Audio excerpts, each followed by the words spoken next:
নমস্কার বন্ধুরা, বাঙালি রান্নাবান্না চ্যানেলের নতুন ভিডিওতে সবাইকে স্বাগত। আজ আমি বানিয়ে দেখাবো পটল আলু নিরামিষ তরকারি এক সিক্রেট মশলা দিয়ে, যা এতটাই দারুণ হয় খেতে, ভাত রুটি পরোটার সাথে জমে যাবে।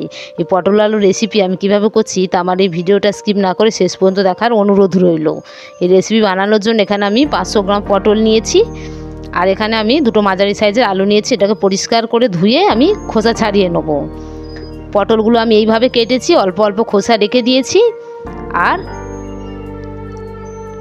আলুটাকেও আমি খোসা ছাড়িয়ে নিয়েছি। এবার একটা ছুরি দিয়ে পটলগুলোকে কেটে নেব। পটলের একটু খোসা থাকলে তাহলে পটলগুলো ভাজলে গলে যাবে না। এইভাবে পটলগুলোকে আমি কেটে নিচ্ছি। সবকটা পটল আমি এইভাবে কেটে নিয়েছি। এবার আলুগুলোকেও এইভাবে বড় বড় পিস করে কেটে নেবো। এই পটল আলু নিরামিষ তরকারিটা এতটা সুন্দর হয় খেতে যে নিরামিষের দিন এই তরকারি বানালে অন্য কোনো তরকারির কথা মাথায় আসবে না। সমস্ত পটল আলু কেটে নিয়েছি। এবার গ্যাসে আমি কড়া বসিয়ে দিয়েছি। কড়াটা গরম হয়ে গেলে কড়াই দিচ্ছি আমি অল্প পরিমাণে সাদা তেল। তেলের মধ্যে দিচ্ছি অল্প একটু লবণ আর অল্প একটু হলুদের গুঁড়ো। তেলটাকে ভালোভাবে গরম করে নেব। তেলটা ভালোভাবে গরম হয়ে গেলে কেটে রাখা আলুটাকে আমি তেলের মধ্যে দিয়ে দিচ্ছি।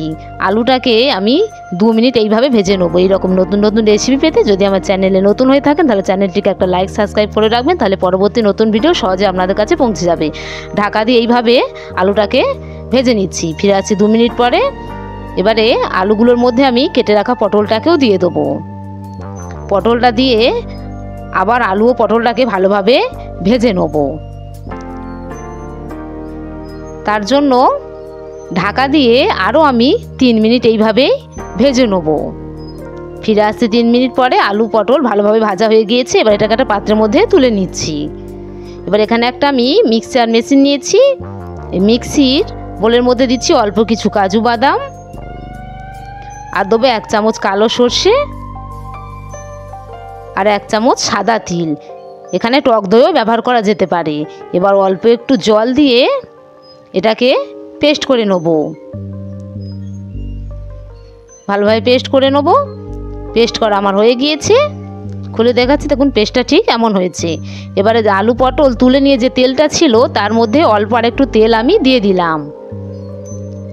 এবার ফোড়নে দিচ্ছি অল্প একটু গোটা জিরা, আর এখানে আদা কাঁচা লঙ্কা ও টমেটোর পেস্ট আমি আগেই করে রেখেছিলাম, সেইটাকে দিয়ে দিলাম। এবারে 2 মিনিট মতন এইভাবে এটাকে আমি ভেজে নেব। 2 মিনিট ভাজা হয়ে গিয়েছে। এবার এখানে দিচ্ছি 1/2 চামচ হলুদের গুঁড়ো, 1/2 চামচ লাল লঙ্কার গুঁড়ো, আর দিচ্ছি 1/2 চামচ জিরার গুঁড়ো, 1/2 চামচ ধনের গুঁড়ো, আর এখানে আমি অল্প একটু কাশ্মীরি লঙ্কা ব্যবহার করলাম কালারের জন্য, আর দিচ্ছি অল্প একটু গরম মশলা, আর দিচ্ছি স্বাদ মতন লবণ। এবার অল্প একটু জল দিয়ে মশলাটাকে কষিয়ে নেব। এই পটলের তরকারি প্রত্যেকে বাড়িতে বানিয়ে দেখবেন এবং কমেন্টে লিখে জানাবেন আমার এই রেসিপিটা কেমন হয়েছে। মশলা থেকে তেল ছেড়ে গেলে আগে থেকে কাজু বাদাম সর্ষের পেস্টটাকে আমি এর মধ্যে দিয়ে দিলাম, আর দিচ্ছি অল্প একটু চিনি। এবার ভালোভাবে মশলাটাকে আরও আমি 2 মিনিট এইভাবে নেড়ে চেড়ে নিচ্ছি। এবার ভেজে রাখা আলু ও পটলটাকে এর মধ্যে দিয়ে দিলাম।